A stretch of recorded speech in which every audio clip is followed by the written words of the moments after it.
On a related matter, just before Thanksgiving, the House of Representatives passed the Build Back Better Act.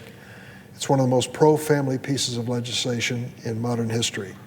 For nearly 50 years, the wealthy in America have gotten richer, while the middle class has been squeezed. Build Back Better is about restoring fairness. 4 years ago, when the Republicans had their chance to use the reconciliation process, they really identified their highest priority: tax breaks for the wealthiest Americans. They continue to hold to the philosophy that if you give tax breaks to wealthy people, eventually people who are in the middle income categories, working families, will start to see some benefits coming their way. I couldn't disagree more. I believe investing in working families in America has always been the best investment. These are families with kids who are destined for college and even better jobs if we invest in those families and give them a fighting chance. The wealthy are going to do just fine by themselves, and they are doing pretty well, I might add. We've got to make sure that this Build Back Better Act, which President Biden supports, really focuses on working families. And that's why the bill that passed the House has the largest tax cut for middle class and working families ever in America's history. That bears repeating. 4 years ago, the Republicans gave a tax break to the wealthiest people in America. The bill that we're considering will give the largest tax cut for middle class and working families in our nation's history. It helps families with big ticket items that keep people up at night: affordable child care, universal pre-kindergarten, expanded affordable health coverage, help with affordable housing. It makes serious investments in reducing greenhouse gas emissions. Let's be very clear about it. I can remember a time when the whole issue of climate change and global warming was a truly bipartisan concern.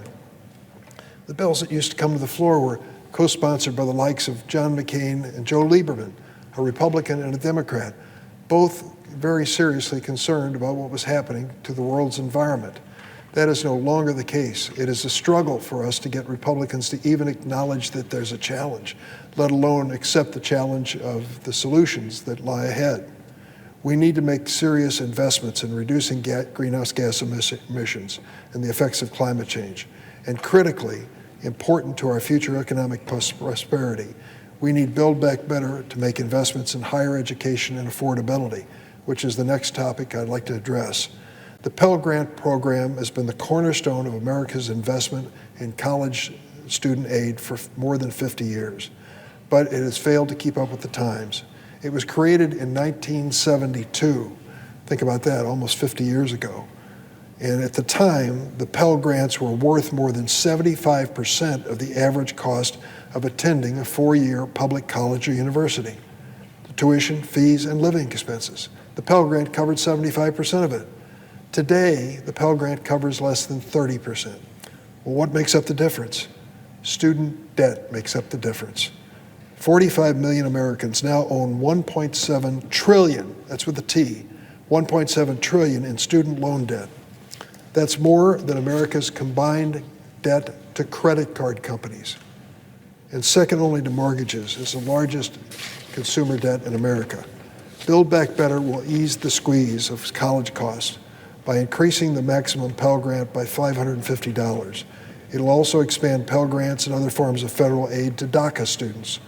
These historic investments will help 5 million students from low income earn college degrees and build a better, stronger America.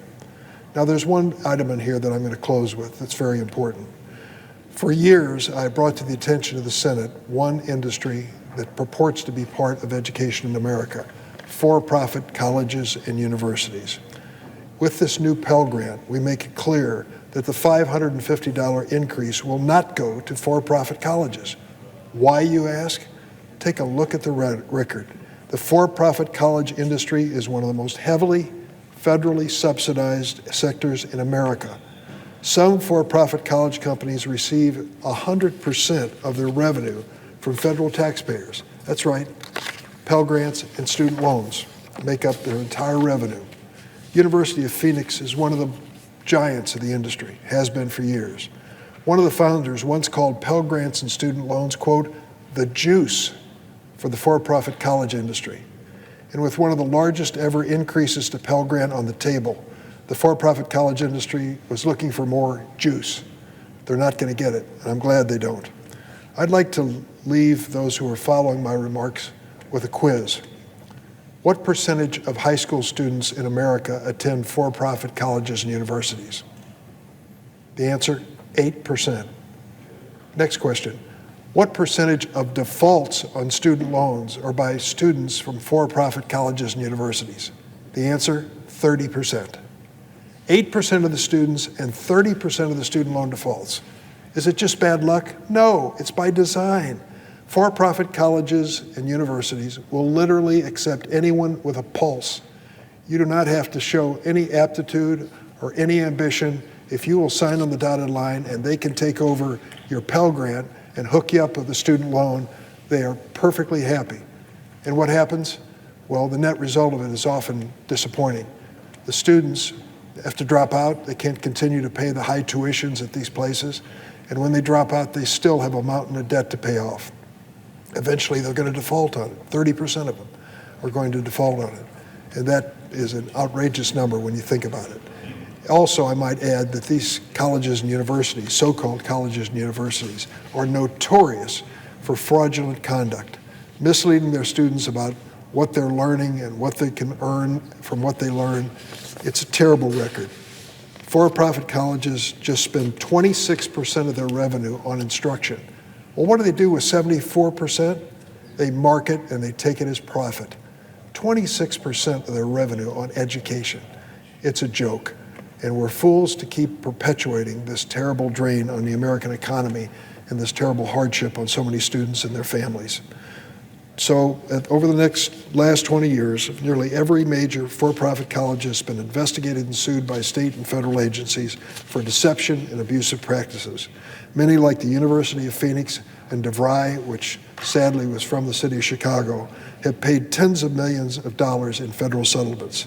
Since the collapse of the most infamous for-profit colleges, Corinthian and ITT Tech, we've seen taxpayers holding the bag for the defaulted student loans to the tunes of millions of dollars. So let's be clear, adding new Pell Grant protections and Build Back Better is not about Congress punishing students. The for-profit college industry is doing that quite well by themselves. This is about protecting traditionally underserved, marginalized students and preventing taxpayer dollars from being wasted on these miserable institutions. In closing, I ask unanimous consent to enter into congressional record a letter from a coalition of groups urging Congress to support these new protections for Pell Grants. Among them, the National Urban League, the Education Trust, and Veterans Education Success. I urge my colleagues to resist any attempt to remove this provision during floor consideration. Do not open the spigot of federal dollars to this predatory industry. They have siphoned off enough money and ruined enough lives of students as it is. We shouldn't perpetuate this terrible fraud. I yield the floor.